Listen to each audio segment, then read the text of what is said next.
Should the government step in to stop the bin strikes? The Birmingham bin strikes. I'd love you, of course. Since the 11th of March, bin collectors have been on an indefinite strike, leading to more than 17,000 tonnes of rotting waste being left in Birmingham streets. This is shocking. Residents have reported seeing rats the size of small kittens. But all kittens are small. And the unions have accused government ministers of sitting on their hands. This weekend, the Deputy Prime Minister Angela Rayner met with council leaders to discuss ways of clearing the streets. Yesterday, a neighbouring council, Conservative-led council, said they would send their bin lorries to clear some of the waste, but they would charge Birmingham to do it. It doesn't seem to be much movement on the actual strike. So, Marvyn, what do you think? Should the government step in? Yeah, I think they have to. I think it's one of the markers of a civilised environment where you kind of walk around and you don't walk into hordes of rubbish and rats the size of small kittens. But it's something they have to get involved in. What must they do? Well, I think first and foremost, aid negotiations, and it may become to a point where they end up having to create short-term solutions and funding the removal of some of the short-term rubbish. It can't go on for much longer than that. If you double the size of that waste, what does that then create for actually the whole... Birmingham's our second city. It's a huge space. It's terrible. I don't know, how would you deal with the negotiations, Anne? Would you get tough? Well, I mean, that is the point. I mean, once the government gets involved, you know, we know what's happened. We know what happens with the doctor strike and the train driver strike. And I think the binmen are hoping that there'll be a similar resolution in their favour. One thing I did see was that, you know, because I said, why doesn't the government do some private contracting? And not the government, sorry, the council do some private contracting. But apparently the depots are being so picketed that it's not possible to drive the refuse lorries out. Wow. Now, in my mind, that should be stopped. And anybody who wants to work should be able to work. You should be able to picket your own depot if it's not... Picket, but not actually prevent the work being done. There is a huge difference. I mean, I'm not against picketing, providing, A, you're not intimidating, which usually they do. You're not intimidating people who are going to work. But B, so long as essential services can carry on. And the bin service is an essential service. Yeah, but I mean, a lot of the bin operatives must work in Birmingham and have their own bins uncollected, so they're suffering too. Of course, this is partly about the whole equal pay thing in Birmingham, where the council keeps getting into a situation where the women who work for the council say, we're underpaid compared to the men. So because most bin persons are bin men, they don't want to give way here because they'll be in trouble again. Of course they will. So let's speak to somebody who's in Birmingham, a resident who's in one of the worst affected areas. Basmin Khan, tell us where you are, Basmin. Oh. I'm in Small Heath, right Bosley Green. Now, you've got an enormous amount of rubbish behind you. Yeah, wow. Can you see? It's piled very high, stretching a good amount. It looks like there's been, it's bin bags that should have been collected, but it's also, fly tipping and stuff has gone on here. So everyone's taken advantage and just thrown loads of stuff away here. Absolutely, and obviously, I mean, if you've obviously probably heard of the broken window theory, Jeremy. So with the bin bags, you can see the bin bags behind, and then you've got a lot of fly tipping. So you're right, if people are seeing that it's okay to do, then they will take advantage. And when you walk down your own street, you have to walk in the road, it looks like. Yeah, I mean, this is where we are. This is behind a nursery. So obviously it's a fire risk, it's a health hazard risk. Children, people have to go across the road. You're not able to walk on the pavements whatsoever. And you can see just how high this pile extends. Yeah. Does it smell? Has it got food waste in there? Oh my goodness, there's food waste, there's leakages from the bins. We found a set of teeth, so hopefully there's no body parts. A set of teeth? Oh my goodness. Yes. I'm amazed you put a brave face on it. Is that your road then? Is that where you live? Jeremy, I can show you. Oh, do, yeah, I'm loving this. I'm loving it. Wow. I mean, obviously, look, this is going to cause a public health hazard. Yeah. Not good for children, not good for anybody, frankly, at all. I don't know if you can see the teeth. Oh, you are joking. You are kidding me. We've got leakages from the bags. We've got leakages from the bags. I mean, obviously, look, rats, foxes. In all honesty, it feels a bit like going back to the Victorian era, when they had those diseases. I mean, we are we are not a poor country. This should never have happened in the first place. No. Basmin, are you living in this street? Is that where your house is? No, not on this street. My street is elsewhere, but I've done a walk about the area, looking at the hot spots of where the rubbish has been mounting.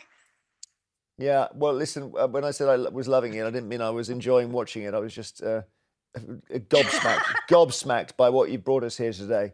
Honestly, that's such a powerful illustration. And it must be really, you are amazingly cheerful, considering the fact that it must be absolutely miserable. Yeah, I mean the situation is dire, frankly. A resolution does need to become available. I think people are getting very frustrated now. We're not seeing our local elected officials anywhere at all to give any kind of support to residents. That includes our MPs, which is a real shame, to be truthful. And yes, it is miserable, but you have to have hope, Jeremy. All right, well, listen, let's catch up with you again later in the week if we can, Basmin. That was so useful for us to understand what's going on. Thank you. You're very welcome. Thank you. All right, cheers. On the phone, Kathleen in Birmingham. I don't know if you could see those pictures, Kathleen. Oh, my goodness. I can. I'm watching them now. Yes, this has been going on for weeks. I can understand to a certain degree why the bin men have come out, because if their contracts are changed, then that, they'll lose what they've got now. But from my side of the point, it's like that lady said, we are going to have an epidemic, a very bad one, probably as bad as COVID. Now, I can't get to a tip. The tips are opening longer, and I can't get. So my son and my daughter-in-law, whose date is today, they're going to take my rubbish as well as theirs. The point is, the Birmingham City Council are paying £1,000 each day for people to come in and see what's gone wrong. That £1,000 is, say, over a period of weeks for one person is £5,000. £5,000 of that could go to the people that are on strike. If they're so bankrupt, how are they finding the money? Yeah. You're talking about consultants to pay people. Yes. Yeah, I know. Well, I mean, in the end, yes. they sound a bit clueless, Birmingham, I must say. I don't know what to say about it. Thank you, Kathleen. Julie's in Birmingham as well. Julie, how is it where you are? Good morning, Jeremy. Morning. I must admit, we had a collection on Sunday. People were running around outside, knocking on people's doors. It was like the pre-lockdown days when we were all cheering, a worker to come out and do something for us. My problem is reporters keep saying, from Birmingham local news as well, this has been escalated for the last 4 weeks. We know people in our local area that haven't had their recycling collected since the 28th of December. I've heard this. Yeah, I've heard that there was a problem. I've heard that there was a problem since Christmas. Yeah. Yeah, we live quite close to a local tip that we can go to, and we just cannot get in. My niece had to go to Tyseley. To where? Tyseley, that's the other side of the city. Yeah, I know where Tyseley is, yeah. Yeah, so it's the other side of the city. We've got a local tip, Lifford Lane, that we can't get into because it's fully booked, so she has to go somewhere else. And then to add insult to injury, in my council tax bills, I had a lovely little get ready for your new recycling and waste collection service. Yeah. We just want a normal service. Well, yeah, just collecting the rubbish will do for me, yeah. Thank you, Julie. And gosh, we're hurting people. Yeah, I think seeing the visual of it really did kind of bring it home to me as to the scale of the problem. Having rubbish to the size up to your waist is way beyond. Well, the false teeth is the ridiculous. I mean, I don't know what someone's throwing away. They're false teeth. They can't even put them in a bin. Yeah. Unless they fell out when they were so shocked. Those of us of a certain age will remember London at the end of the 70s when there was similarly a bin strike. And there was a short-term solution, then the army was actually brought in. Now, that is effectively short-term. You can't do that long-term. Is it fair? Was it fair on the army, do you mean? Is no, it fair not on at all. Soldiers, they joined. to fight Yes, of course wars they have, and but- police. No one said, oh, by the way, and collect rubbish. No, nobody's saying they would, but they're also taught right from the start that they're also there to help in big civil emergencies. Now, I'm not saying that this is necessarily the answer, and I do stress again, it's a short-term answer, but at least it contributed to public hygiene at the time, because there was at least one clearance. But it's not long-term, but I do think the government should think about that. Well, it just seems like one where the government is going to have to really get active. Oh, and do what, Jeremy? Well, do you sack them all?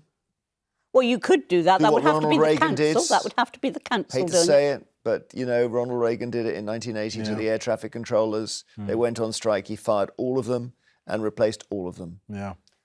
And that was the end of it. It could be done, but again, it's not something you can do overnight. No, and I suspect it might also be against the law. Pat, hello, in London. Hello there. What do you think is the solution to this awful situation in Birmingham? Well, there wouldn't have to be a solution. They knew the bin strike was coming, so when they put their, I'd say, whether they're putting their bins, black bags outside, why didn't they, after 3 days, just put the rubbish in the backs of their cars and take them to the depot where you can take your rubbish, right?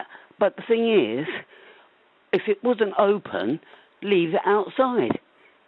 Just they should have just taken it and left it outside the depots, so all the rubbish can be where you can't get. If everyone in Birmingham gets in their car with black bin bags, would there not be just the most gigantic congestion of basically people driving their own rubbish around Birmingham? No, I wouldn't all be doing it at the same time. No, what I'm trying to say is, not everybody's going to go out the same day. Do you know what I mean? If they took it, like 2 or 3 bags at a time, no one's going to be on the roads at the same day on the same time. It doesn't even matter if they went during the night. Right. Because you don't want all that outside. No, you're right. It's a good point. You should. And take their it seems a bit harsh to blame the customers, but maybe that's right. And Marvyn. take the neighbours. I'm not sure that you want to advise people to be driving around waste goods to and from tips. I think we want to find a solution where there is a central pickup and then we start to negotiate with wherever the outcome may be, even if you do believe firing them is the best answer. But it's about the government stepping in to make sure they are facilitating those conversations. But you're going to need an interim solution. And I mean, I actually don't think it's unreasonable to ask people to take their own rubbish, as long as you look after the people who can't drive, who can't lift the rubbish, and who can't do the other. I think it'll be low down in priorities, but I do believe it's a case for what's the actual long-term solution. The short-term solution does need to be had because that's absolutely unworkable for that level of waste. Let's go to one more call. Michael's in West Glamorgan. You must be grateful to be quite a long way from Birmingham, Michael. Oh, 100%, definitely. Absolute chaos, yeah. Totally. I haven't seen scenes like that for a long time. What do you think is the solution here, though? Well, I was talking to your researcher earlier on, and I wasn't aware. I just think from the people in Birmingham, why don't they just take their own rubbish to the tip by car or whatever? And that's happening, apparently. I wasn't aware that it was happening. Well, some tips are closed. I also wonder whether you go back to what, in the olden days, you'd have a bonfire. And you just have bonfires in the garden. You burn it. This is an emergency. Certainly what we do out in the country. I don't think there's any doubt about that. Bottom line, I think with that close proximity of houses, I think that's also probably a quite dangerous idea. We just have 1,000 bonfires. That would sort it out in a day. Well, you used to have them on bonfire night and there wasn't a particular problem. I can see the Great Birmingham Fire headlines kicking off very soon. We don't have them in your house, Marvyn. You have them around the garden. Come on. OK.